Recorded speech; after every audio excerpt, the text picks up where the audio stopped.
option ya gitu. Binary option itu sebenarnya adalah platform trading ya gitu. Platform trading atau aplikasi trading yang bisa digunakan oleh masyarakat untuk melakukan suatu transaksi. Nah, apa yang bisa ditransaksikan? Ada indeks saham, ada kripto juga, terus kemudian ada kontrak dari komoditas gitu. Jadi kalau kita lihat dari pengertiannya, yaitu instrumen trading online ya gitu. Nah, dia cara kerja gimana? Cara kerjanya itu dia memberikan kesempatan kepada user ya, atau kita sebut sebagai apa ya, sebagai trader gitu, untuk dia bisa menginput suatu harga yang diinginkan.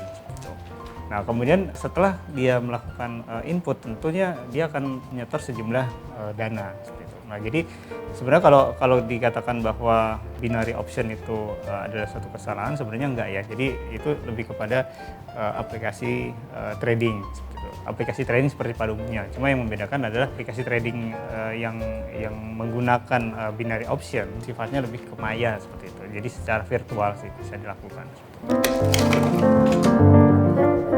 Sebenarnya gini, kalau dari sisi aplikasinya itu kan seperti yang tadi saya bilang ya, bahwa aplikasi binary option itu kan seperti halnya aplikasi seperti pada umumnya gitu. Nah, cuma yang membuat kenapa seolah-olah bahwa binary option ini adalah investasi bodong atau investasi tidak benar, itu yang membuat terkesan seperti itu adalah oknum-oknum tertentu.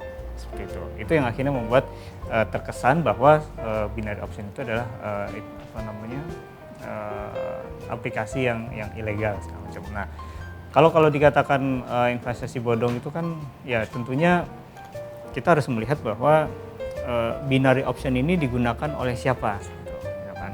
Oleh pihak mana yang menggunakan tersebut. Nah, terus kemudian apakah pihak yang menggunakan binary option tersebut sudah jelas atau belum legalitasnya? Nah, ini yang harusnya bisa dicermati oleh pelaku pasar juga, dan juga mungkin kepada kita semua ya, dan juga mungkin kepada aparat penegak hukum, bahwa yang membuat binary option ini menjadi investasi bodong atau menjadi aplikasi yang tidak baik itu sebenarnya adalah usernya gitu.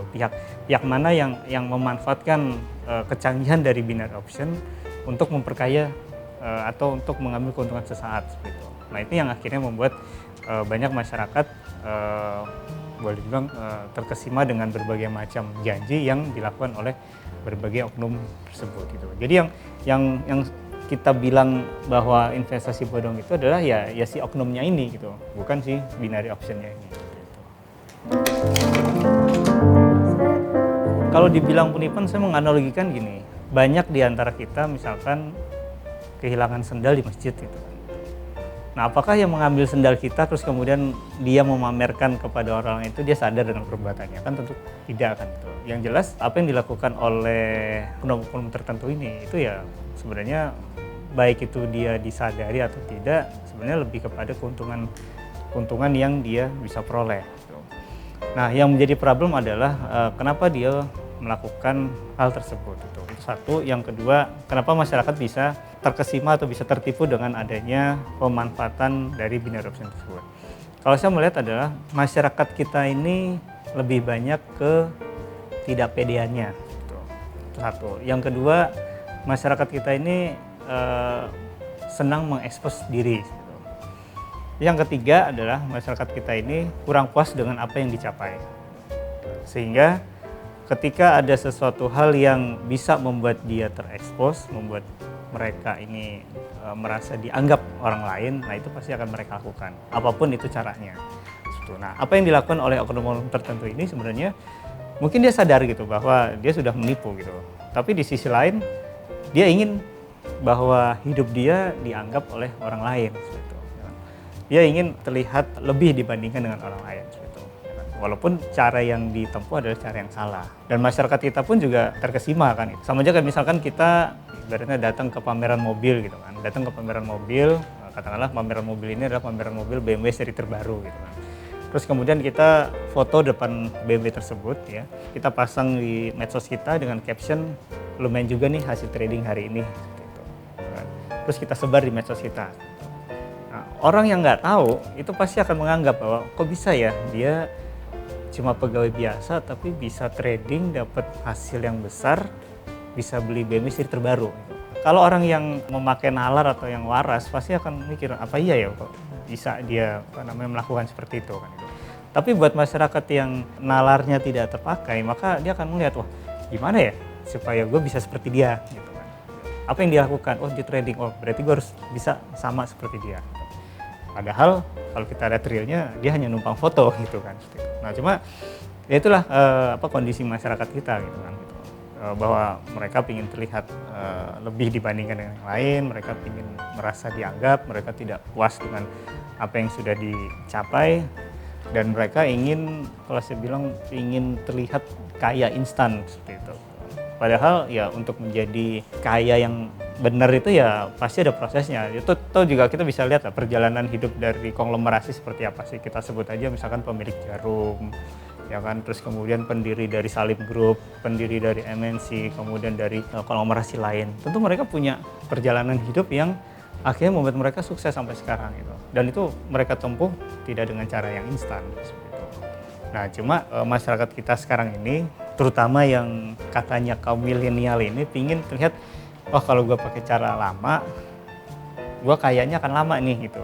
Kalau ada cara cepat ngapain pakai cara lama? Nah, cuma cara cepatnya mereka itu sering salah kaprah gitu. Nah itu yang akhirnya membuat banyak masyarakat akhirnya tertipu, dan si oknum ini ya bisa jadi mereka antara sadar dan tidak sadar dengan apa yang sudah mereka lakukan. Seperti itu sih. Suatu aplikasi itu dia bisa tumbuh subur itu kan karena banyak user yang menggunakan kan gitu. Ya karena banyak user yang menggunakan, banyak masyarakat yang mendaftar sebagai nasabahnya, sehingga ya akhirnya dia tumbuh subur kan gitu. Nah, cuma ya tadi karena beberapa oknum ini melihat pola masyarakat yang seperti yang saya bilang kan gitu kan. Maka dia memanfaatkan kondisi itu ya dengan menggunakan atau dengan memanfaatkan binary option tersebut gitu kan. Nah, apalagi kalau kita lihat binary option ini kan aplikasi tradingnya itu kan absurd gitu loh, ya kan. Beda dengan saham atau obligasi itu. Kalau saham atau obligasi atau surat utang itu kan kita jelas itu perusahaan sekuritasnya siapa, terdaftar atau tidak di OJK kan itu. Ada lembaga yang mengawasi kan itu. Terus kemudian uang kita tidak ke sekuritas tapi ke bank kustodian gitu kan. Kita dibuatkan akun sendiri gitu. Nah, kalau binary option ini kan lembaga-lembaga yang berwenang itu kan belum ada kejelasan kan. Makanya wajar kalau Bapepti itu mengatakan bahwa binary option atau platform trading yang menggunakan binary option itu adalah ilegal gitu. Karena ya bisa jadi yang menggunakan binary option tidak daftar dulu kali ke Bapepti kan, atau ke OJK atau mungkin ke lembaga berwenang lainnya kan itu. Sehingga itu yang akhirnya membuat mereka menjadi ilegal gitu. Dan masyarakat kita pun karena banyak yang tertarik, akhirnya yang membuat pengguna dari binary option itu mengalami peningkatan seperti itu. Ya, itu kan sama aja kayak misalkan kita bertanya, apakah kita bisa kaya dengan melakukan investasi gitu. Jawabannya bisa iya, bisa enggak gitu. Kenapa saya bilang bisa iya, bisa enggak? Karena yang namanya investasi itu kan tentu ada cara-cara atau ada ilmu yang memang harus kita kuasai kan itu. Kita harus bisa ngelihat market itu seperti apa, terus kemudian volume perdagangan itu seperti apa, siapa saja yang melakukan transaksi seperti itu. Nah, itu yang harus kita lihat. Nah, kalau misalkan kita tekuni investasi, kita tekuni trading gitu, terus kemudian kita melakukan trading maupun investasi dengan baik, maka baik kita sadari atau tidak, itu akan membuat aset kekayaan kita tuh secara bertahap mengalami peningkatan. Nah, yang menjadi persoalan itu kan adalah apakah aset kekayaan kita ini mau meningkat cepat atau mau meningkat secara bertahap gitu. Nah, kan ya, kalau dulu ada istilah orang tua tuh ya mereka mempersiapkan untuk anak cucu dan sebagainya gitu. Nah, mungkin mereka udah bisa kita katakan mereka sudah melakukan investasi gitu kan. Dimana saat mereka melakukan investasi, hasilnya dengan jumlah tertentu sudah bisa dinikmati. Nah, kalau yang dilakukan oleh Indra Kents maupun satu lagi si Doni itu kan saya pikir entah benar atau tidak, tapi yang jelas kalau saya melihat seseorang yang tiba-tiba kaya mendadak, pasti ada hal-hal yang bisa jadi tidak baik yang dilakukan gitu. Kecuali kalau misalkan mereka dapat warisan dari orang tuanya, yang mana orang tuanya memang sudah kaya kan gitu. Tapi kalau ibaratnya kayak kita ini orang biasa gitu kan gitu, terus kemudian tiba-tiba bulan depan atau 3 bulan lagi kita langsung bisa beli rumah harga 4-5 M, nah itu kan pasti kan jadi pertanyaan kan gitu kan. Seperti itu sih. Sebenarnya apa yang dilakukan oleh Apart ini kan lebih kepada pengamanan hasil kejahatan yang dilakukan oleh mereka gitu. Nah, ini mungkin sudah melalui prosedur yang sudah ditetapkan oleh aparat gitu. Saya pikir itu sudah menjadi hal yang tepat ya gitu. Dimana hasil yang mereka peroleh ini kan sebenarnya hasil dari kejahatan kan gitu. Sehingga hasil ini ya dianggap menjadi bukti dari suatu penyidikan gitu. Nah, bukti inilah yang nantinya mungkin akan ditelisik atau akan dipelajari oleh penyidik apakah memang benar bahwa hasil yang diperoleh oknum-oknum ini itu merupakan hasil dari kejahatan. Nah, kayak tadi kan saya bilang, oh ada orang yang tiba-tiba kaya, ternyata begitu diperiksa, oh ternyata dia dapat warisan dari orang tuanya yang memang sudah kaya gitu, seperti itu. Nah, tapi ada juga ya tadi orang tiba-tiba kaya tapi memperoleh hasil yang tidak baik gitu. Nah, cara-cara ini yang akhirnya menjadi bukti penyidik dalam melakukan penyidikannya sih. Gitu. Kalau kita lihat perusahaan investasi yang baik, yang pertama yang kita lihat adalah dari sisi legalitas. Jadi kita cek dulu legalitas apakah dia terdaftar di lembaga-lembaga terkait itu, entah itu OJK, entah itu Bapepti, atau mungkin di Kementerian Perdagangan atau kementerian terkait. Nah, terus kemudian yang juga harus kita lihat adalah manajemen dari perusahaan investasi tersebut itu. Latar belakangnya, terus kemudian kompetensinya seperti apa itu. Termasuk juga marketing yang atau broker yang nawarin ke kita gitu. Seberapa paham dia terhadap produk investasi tersebut gitu. Nah, yang sering menjadi masalah itu kan adalah mereka memanfaatkan ketidaktahuan masyarakat. Jadi yang namanya investasi itu kan pasti ada dua sisi ya itu. Ada return dan juga ada risiko kan itu. Nah, yang selalu dilihat itu kan adalah returnnya gitu. Nah, ini yang sering disampaikan kepada masyarakat baik itu asuransi, saham, obligasi, bahkan forex, kripto dan lain sebagainya itu lebih mengedepankan returnnya gitu. Sementara risikonya apa itu sangat jarang perusahaan investasi itu menyampaikan gitu. Karena apa? Karena mereka beranggapan bahwa kalau mereka menyampaikan risiko itu akan membuat masyarakat takut gitu. Padahal dengan kita menyampaikan risiko itu udah menjadi bagian edukasi dari masyarakat gitu. Bahwa yang namanya investasi itu ada risk, ada return gitu. Kita investasi di saham ya walaupun sudah ada lembaga-lembaga terkait OJK, sekuritas, KSEI, KP dan sebagainya, tentu ada risikonya juga gitu.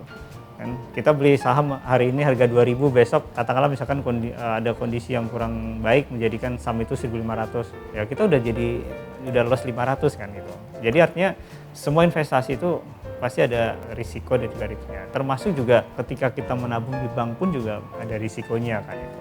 Contoh misalkan kayak waktu itu Bank Senturi, siapa yang nyangka kalau tiba-tiba banknya kolaps kan gitu.